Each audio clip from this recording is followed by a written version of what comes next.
Baie welkom by Vroue uit die Bybel. Hierdie is 'n reeks van plus minus 75% vroue in die Bybel wat selde of nooit van gepraat word of wat die oor nog nie gehoor het nie, wat ook in boekvorm gekry kan word, spesiaal vir vroue byeenkomste. Ek wil tog vra dat u moet subscribe, dit sal baie help om ander vroue te bereik. Dit help ook dat u nie een van hierdie reekse misloop nie. Die teks van oordenking is Lea, die onbeminde vrou. Skriflesing Genesis 29 vers 21. En Lea het dowwe oë gehad, maar Rachel was skoon van gestalte en mooi van aansien. Haar naam beteken moeg, afgemat of lewensmoeg.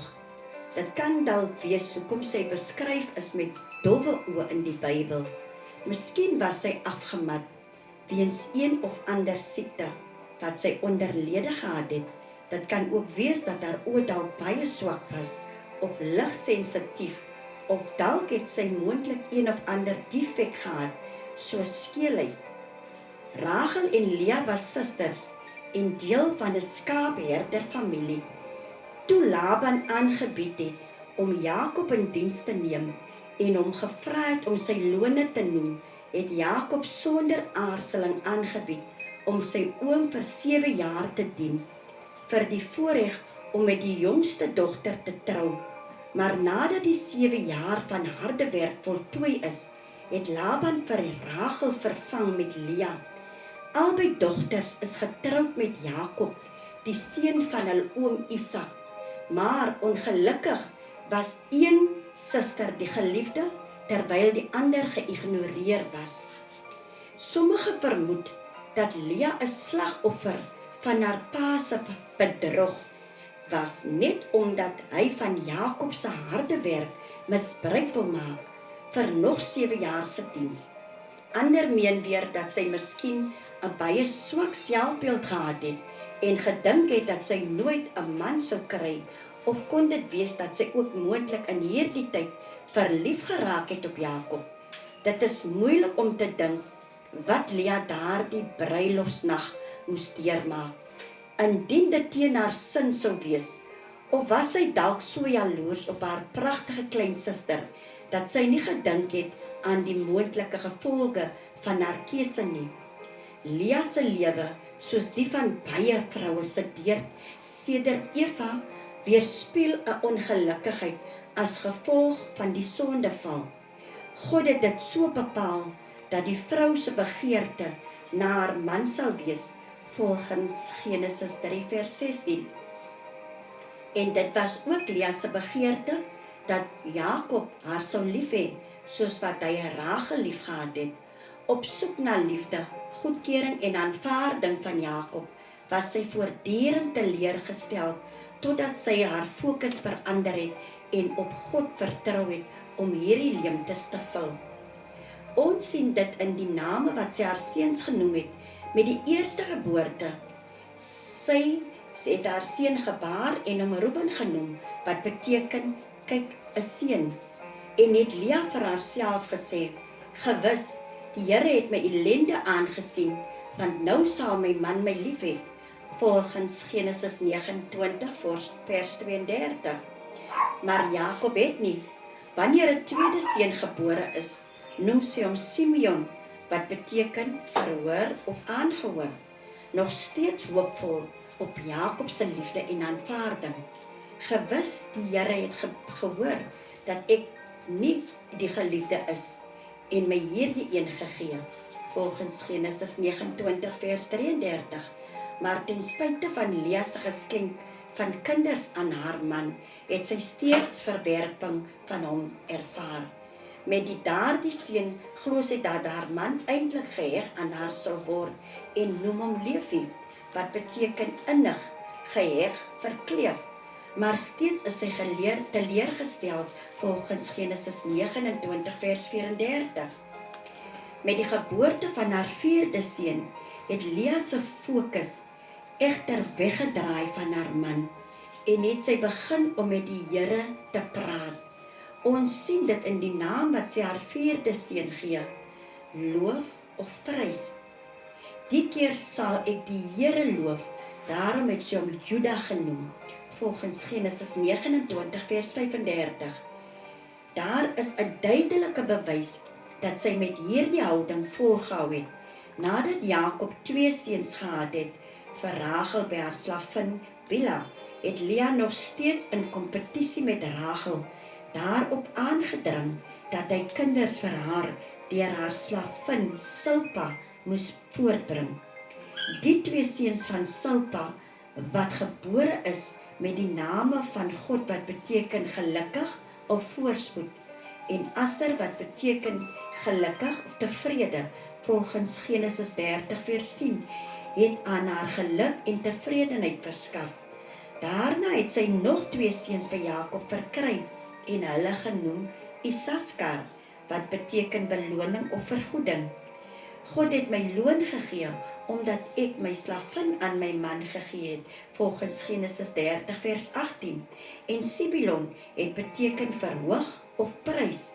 God het my 'n mooi geskenk gegee. Ten einde het Lea 'n dogter gebaar, Dina wat oordeel, geregtigheid of regspraak beteken.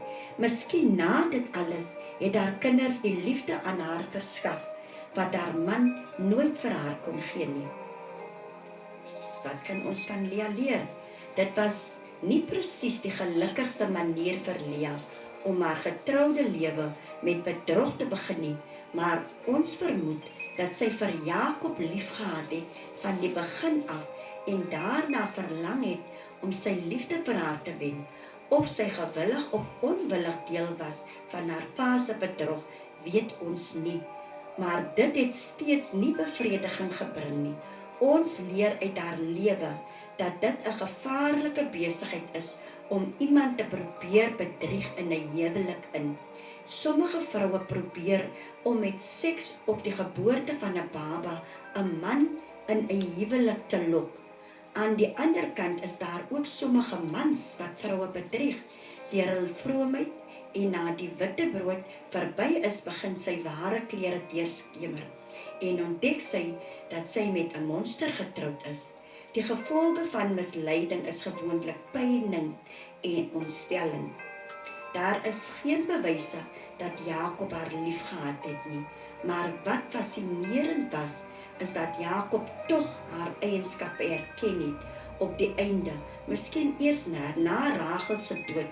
Ironies genoeg was dit Lea wat in die familiegraf in Kanaan saam met Abraham, Sara, Isak en Rebekka begrawe is, en met Jakob se afsterwe het hy nie gevra om langs sy geliefde Rachel naby Bethlehem begrawe te word nie, maar dat hy teruggeneem moes word na Kanaan en daar begrawe moes word saam met die ongeliefde Lea, volgens Genesis 49 vers 31. Wat is Lea se voorbeeld vir ons vandag?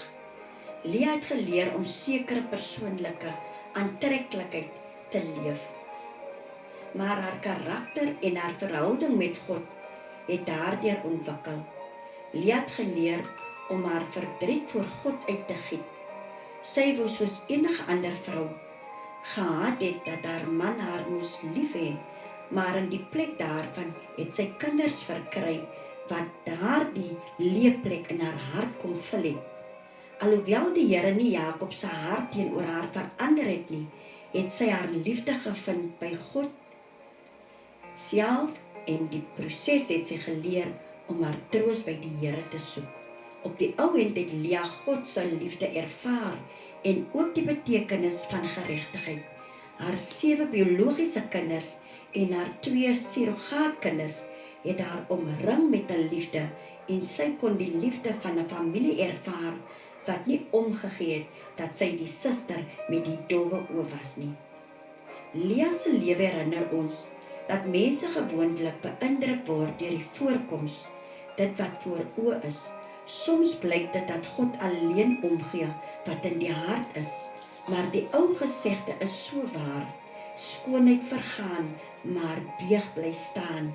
Dit is eers na 'n lang tyd wanneer ons die persoon beter leer ken het, dat jy die mooi begin raak sien, wat die Here al lankal in daardie persoon raak gesien het.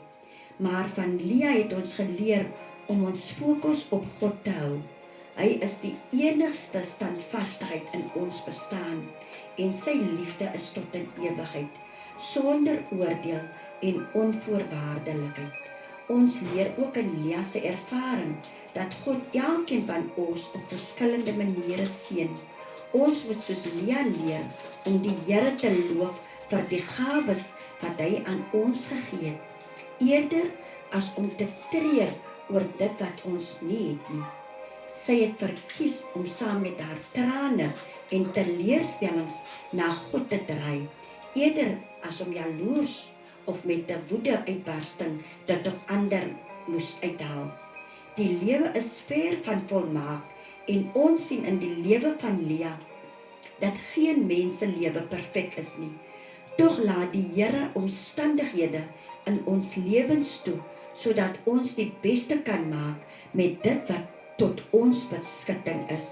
En dit is in daardie oomblikke waarin ons werklik geseënd is en geestelik groei tot volwassenheid.